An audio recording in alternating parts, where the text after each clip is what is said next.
Halo teman-teman, hari ini kita akan membahas tentang Ortus 8 Hyperblast 2.1 setelah 100 km.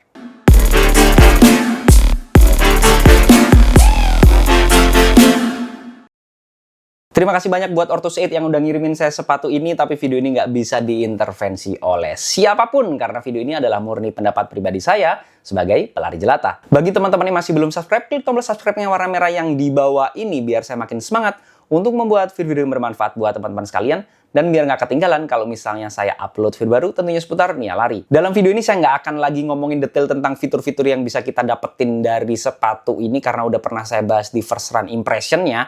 Tapi di video ini lebih ke apa yang terjadi di sepatu ini dan juga apa yang saya rasakan menggunakan sepatu ini setelah saya gunakan berlari sejauh 100 km. Kenalan dulu bahwa Hyperblast 2.0 ini adalah sepatu yang termasuk segmen Max Cushion Shoes. Dan di 2024, sepatu ini termasuk Max Cushion Shoes favorit saya. Tapi bukan yang terbaik, tapi termasuk ya peringkat-peringkat atas lah ya. Saya masih saingan ketat antara yang Hyperblast 2.0 dan juga yang juaranya gitu. Dan jelas sepatu ini tuh memang layak untuk bisa mendapatkan kategori Max Cushion Shoes terbaik di 2024. Dan saya baru selesai pakai 100 km sepatu ini.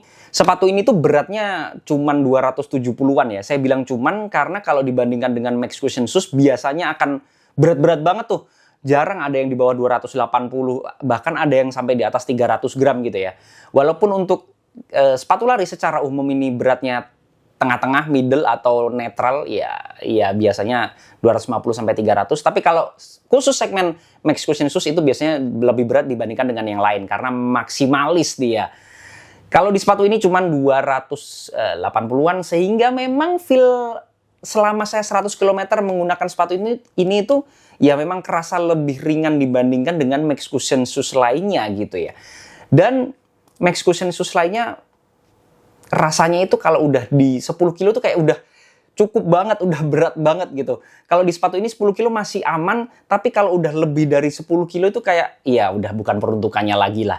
Karena memang Max Cushion Shoes itu biasanya dipakai untuk jarak-jarak pendek, untuk recovery run, easy run, pace yang slow, santai, untuk menikmati banget lah. Dan ya sepatu ini memang cocok gitu ya. Apalagi beratnya cuma 280 untuk pace pelan itu jadi makin bisa menikmati larinya gitu ya. Kondisinya sendiri untuk uppernya itu masih sangat intik, masih sama sekali tidak ada goresan, tidak ada lem copot atau robek gitu ya uppernya, walaupun uppernya itu bisa dibilang cukup tipis karena dia cukup breathable, ya lumayan lah ya breathability-nya.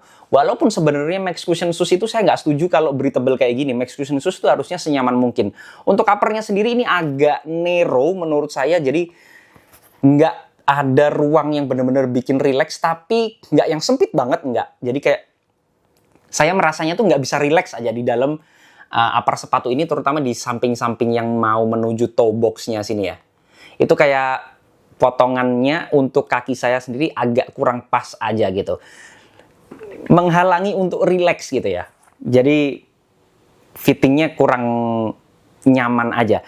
Sedangkan untuk kenyamanan di Max Cushion Shoes itu menjadi prioritas gitu ya. Dan untuk sepatu ini kan masih 280-an gram, masih ada sisa beberapa puluh gram untuk bisa dimaksimalin. Untuk iya berat nggak masalah gitu loh kalau untuk Max Cushion Shoes. Jangan takut berat gitu ya. Karena Max Cushion Shoes ya wajar kalau berat karena fokusnya adalah kenyamanan, dan untuk upper sepatu ini kenyamanannya masih cukup rendah untuk dibandingkan dengan Max Cushion Shoes yang lainnya. Tapi kalau dibandingkan dengan sepatu lari secara umum ini udah mantap sebenarnya, cuman ya kita bicara segmennya ya gitu. Oke, untuk performanya, untuk lacing sistemnya sih saya sama sekali nggak ada masalah sepanjang 100 kilo. Tali sepatunya juga mantap, geriginya bisa ngikat dengan sangat baik. Untuk tangnya atau lidahnya yang agak kurang juga karena dia minimalis juga ya. Nggak ada padding yang menurut saya, jadi jiwa Max Cushion Shoes-nya itu nggak lengkap karena mulai dari material uppernya, tangnya juga nggak yang penganut maksimalis juga gitu ya. Kenapa harus minimalis gitu? Dan dia agak kaku. Nggak tahu kenapa dia agak kaku sehingga kadang, terutama kalau awal pakai gitu ya, awal pakai sebelum lari, itu kayak agak sedikit mengganggu gitu. Meskipun pada saat saya lari, ya setiap lari saya nggak merasa ada gangguan sama sekali di tang atau lidah sepatunya gitu ya. Walaupun agak sedikit kaku, tapi nggak yang sampai bikin lecet atau nyakitin, enggak sih. Cuman nggak lembut aja, nggak nyaman aja gitu ya. Bukan yang fokus ke kenyamanannya gitu. Lanjut ke kolarnya sendiri cukup melimpah. Ini dia maksimalis. Kalau paddingnya segini, ini baru namanya Max Cushion Shoes gitu ya. Jadi harusnya seluruhnya menganut maksimalis, nggak cuma kolarnya doang. Yang jelas kolarnya nyaman banget, untuk heel counternya bekerja dengan sangat baik. Kinerjanya untuk mengikat atau menggigit tumit biar nggak gampang nggak angkat atau nggak heel slip. Jadi selama 100 kilo saya nggak pernah ada masalah. Paling bagus di upper sepatu ini tuh kinerjanya heel counternya dan juga kolarnya memang ya sesuai dengan apa yang saya harapkan gitu ya. Kemudian lanjut ke midsole-nya. Midsole-nya sendiri dia itu di angka durometernya itu di 28 sampai 29, yang mana itu menandakan soft, dan memang saya rasakan soft-nya itu dapat banget. Ini Max Cushion Shoes ya, memang inilah Max Cushion Shoes, nyamannya dapat, empuknya dapat, walaupun nggak kelewat empuk tapi sudah sangat cukup. Malah kalau terlalu empuk biasanya juga nggak bagus juga ya. Karena kalau terlalu empuk biasanya juga lebih gampang capek. Jadi balik lagi tadi saya bilang 10-an kilo masih aman, lebih dikit baru udah mulai kerasa capeknya. Karena memang empuknya nggak kelewatan. Tapi ini empuk, bukan sesuatu yang standar. Di bawahnya standar ya. Empuknya itu tetap lebih lembut gitu dibandingkan dengan rata-rata sepatu lari. Dan dia itu karakternya agak kenyal sedikit. Jadi pada saat, tapi nggak dari awal sih sebenarnya sepatu ini. Mulai kilometer saya pakai umur 20 kilo, 30-an kilo itu baru kenyalnya itu baru keluar ya. Jadi feel kenyalnya, feel dipakai lari untuk kenyalnya itu sendiri bermanfaat saat saya pakai untuk pace-pace agak kenceng. Enaknya dipakai pace 6 nih kalau saya pribadi ya, pace santai gitu, pace zona 2. Tapi kalau dinaikin ke pace 5 itu masih enak gitu. Cuman memang kerasa beratnya gitu ya. Jadi bukan peruntukannya lah, bukan untuk speed shoes, bukan daily trainer juga. Jadi ya sebenarnya bisa juga dipakai daily trainer, cuman agak maksa dikit lah. Jadi kenyalnya itu mulai timbul di 20 sampai 30-an kilo lah umur dari sepatunya. Sampai sekarang ini masih lucu-lucunya, masih enak-enaknya. Umurnya sendiri saya rasa masih panjang untuk di bagian midsole, dan kalau teman-teman perhatikan lebih dekat itu ada kayak kerutan-kerutan gitu di bagian midsole. Itu menandakan hal yang positif, yaitu midsole-nya hidup, foam-nya hidup, bukan yang mati gitu ya. Cuman pasti akan ada umurnya gitu. Kalau prediksi saya sih, kalau 100 km midsole-nya masih seperti ini ya 500 saya rasa masih aman aja ya. Asal masih aktif dipakai, nggak di lemari terus dalam waktu yang lama. Kemudian kita lanjut di bagian outsole-nya. Untuk outsole-nya sendiri ini yang paling kelihatan umurnya berkurang. 100 km uppernya itu kayak sama sekali gak ada perbedaan sama baru kayaknya ya. Midsole-nya ada kerutan-kerutan dikit, tapi masih 100 kilo, masih kayak gini tuh masih hitungannya masih awet banget. Tapi kalau outsole-nya tuh udah kelihatan banget berkurang drastis ya. Ini kelihatan di sini, di belakang. Rubbernya itu mulai kelihatan ausnya. Dan memang dari awal saya udah curiga karena rubbernya dikasihnya cukup sedikit ya.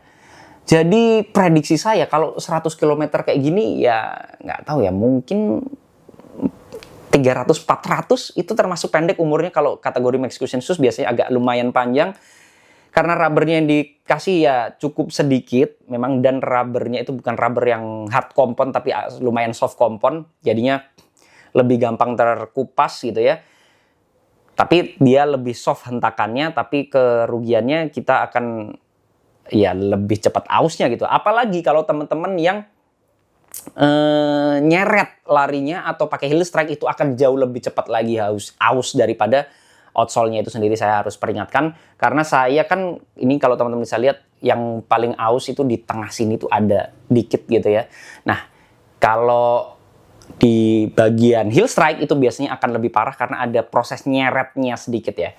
Ya prediksi saya nggak panjang sih umur dari outsole-nya, mungkin 300-400-an kilo lah, nggak sampai 500-an, padahal uppernya sendiri masih kokoh banget. Yang jelas sepatu ini tuh masih very recommended untuk di tahun 2025, meskipun ini ada di 2024 saya dapetinnya, dan memang layak menjadi salah satu Max Cushion Shoes favorit saya di 2024. Performanya cukup memuaskan, apalagi dengan harga yang cukup murah. Kalau brand lokal memang harganya ya segitu-segitu aja, 500, itu udah dapat kualitas yang luar biasa. Itu tadi pengalaman saya 100 km menggunakan Hyperblast 2.0, tapi tahun ini itu ada versi 2.1-nya. Mungkin tinggal kita tunggu aja. Balik lagi, semua yang ada di video ini adalah pendapat pribadi saya, jadi teman-teman boleh banget setuju kalau ada koreksi, masukan, pertanyaan, dan juga pembahasan. Bisa langsung sharing di kolom komentar. Jangan lupa subscribe channel ini biar saya makin semangat untuk membuat video-video yang bermanfaat buat teman-teman sekalian. Dan biar nggak ketinggalan kalau misalnya saya upload video baru, tentunya sebentar nih lari. Assalamualaikum warahmatullahi wabarakatuh.